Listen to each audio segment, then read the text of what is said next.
नमस्ते दोस्तों।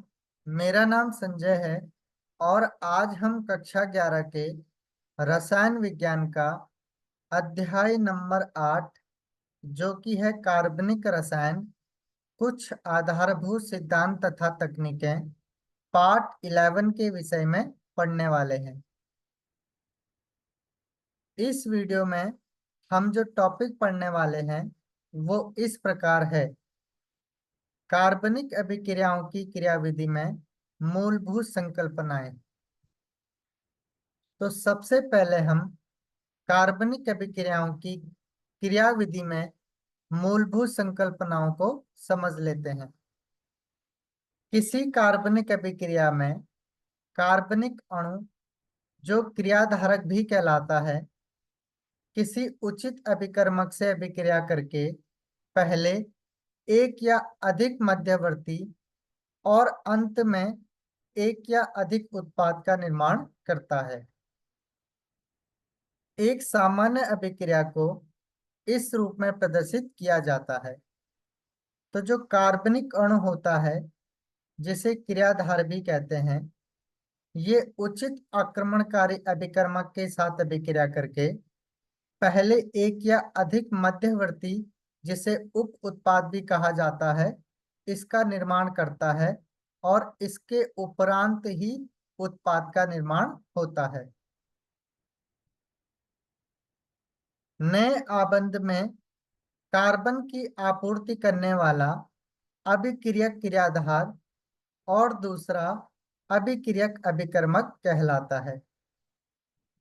किसी अभिक्रिया में इलेक्ट्रॉनों का संचलन, आबंध विदलन और आबंध निर्माण के समय की और जी की तथा उत्पाद बनने के समय की विस्तृत जानकारी और क्रमबद्ध अध्ययन उस अभिक्रिया की क्रियाविधि कहलाती है।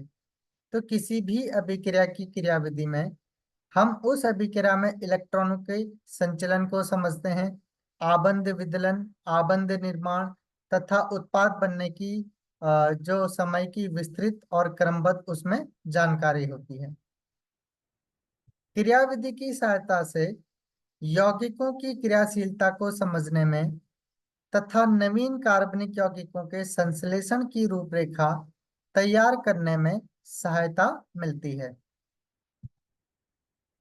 तो अब हम समझते हैं सहसंयोजक आबंध का विदलन। तो सहसंयोजक आबंध का जो विदलन होता है, ये दो प्रकार से संभव है, जिसमें से पहला है विषम अपघटनी विदलन तथा दूसरा है समापघटनी विलयन। तो सबसे पहले हम समझ लेते हैं विषम अपघटनी विदलन को। तो यहाँ से नाम में ही स्पष्ट है, विषम अपघटनी विदलन। तो जो यहाँ पर विदलन होगा, तो जो इलेक्ट्रॉन होते हैं वो किसी एक ही परमाणु पर चले जाते हैं। तो विषम अपघटनी विदलन में विदलित होने वाले आबंध के दोनों इलेक्ट्रॉन उनमें से किसी एक परमाणु पर चले जाते हैं जो अभिकारक से आबंधित थे। विषम अपघटन के पश्चात एक परमाणु पर धनावेश होता है और दूसरे पर पूर्ण अष्टक एवं कम से कम एक एकाकी युग्म तथा ऋणावेश होता है। अतः ब्रोमोमेथेन के विषम अपघटनी विदलन से प्लस CH3 तथा Br नेगेटिव का निर्माण होता है। यहाँ पे CH3 पे पॉजिटिव चार्ज है जबकि Br पे नेगेटिव चार्ज। तो CH3Br, तो यानी कि यहाँ पर जो ब्रोमोमेथेन है, इनके बीच में सहसंयोजक बंध है। तो यहाँ पर जब ये बंध का विदलन होगा तो दोनों इलेक्ट्रॉन जो है वो Br पे चले जाते हैं। इसकी वजह से Br पे नेगेटिव चार्ज और CH3 पे पॉजिटिव चार्ज आता है। अब ऐसा हाइड्रोकार्बन जिसके कार्बन पर धनावेश होता है, इसे कार्ब धनायन कहा जाता है। और कार्ब धनायन का जो स्थायित्व होता है वो इस प्रकार होता है।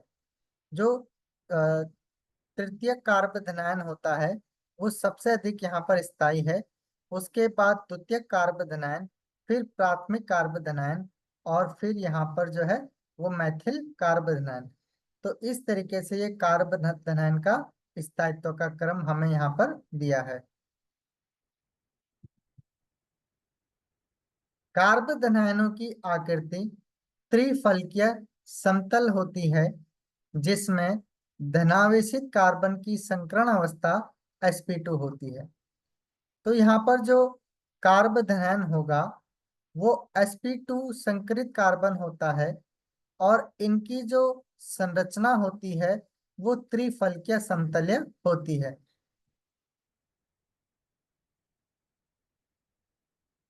विषम अपघटनीय विदलन से ऐसी स्पीशीज निर्मित हो सकती है जिसमें कार्बन को सहभाजित इलेक्ट्रॉन युग्म प्राप्त होता है। अब यहाँ पर CH3Z, तो यहाँ पर दोनों जो इलेक्ट्रॉन होते हैं वो CH3 पे चले, यहाँ पर जो इलेक्ट्रॉन है वो CH3 पे चले गए, तो यहाँ पर CH3 नेगेटिव और Z पॉजिटिव का निर्माण हो रहा है। तो ऐसी स्पीसीज जिसमें कार्बन पर ऋणावेश होता है कार्ब ऋणायन कहलाती है, क्योंकि यहाँ पर जो सहसंयोजक के इलेक्ट्रॉन थे दोनों कार्बन पे चले गए और Z यहाँ पर पॉजिटिव चार्ज आ गया। और ऐसा हाइड्रोकार्बन जिसमें कार्बन ऋणात्मक होता है वह कार्ब ऋणायन कहलाता है। तो कार्ब ऋणायन में जो कार्बन होता है वो सामान्यतः sp संकरित होता है, और जो sp3 संकरण होता है तो इनकी आकृति जो होती है वो विकृत चतुष्फलकीय होती है, जो कि यहाँ पर इस प्रकार दिया है। तो इस प्रकार की संरचना होती है कार्ब ऋणायन की, जिसे इंग्लिश में कार्ब एनायन भी कहा जाता है। अब हम समझते हैं समापघटनीय विदलन को। समापघटनीय विदलन में सहभाजित युग्म का एक एक इलेक्ट्रॉन उन दोनों परमाणु पर चला जाता है जो अभिकारक में आबंधित होते हैं।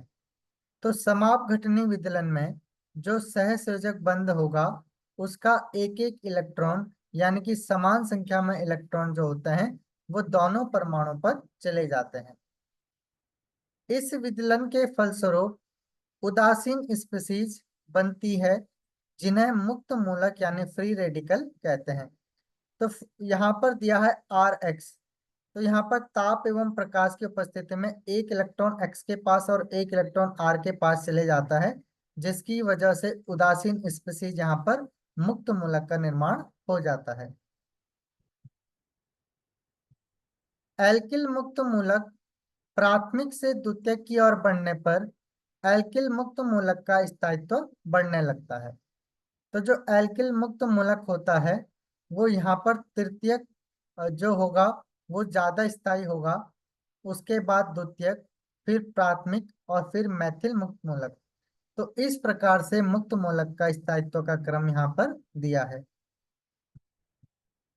तो आज के लिए इस वीडियो में इतना ही। नेक्स्ट वीडियो में हम पढ़ने वाले हैं क्रियाधार एवं अभिकर्मक और कार्बनिक अभिक्रियाओं में इलेक्ट्रॉन संचलन। तो मिलते हैं नेक्स्ट वीडियो में।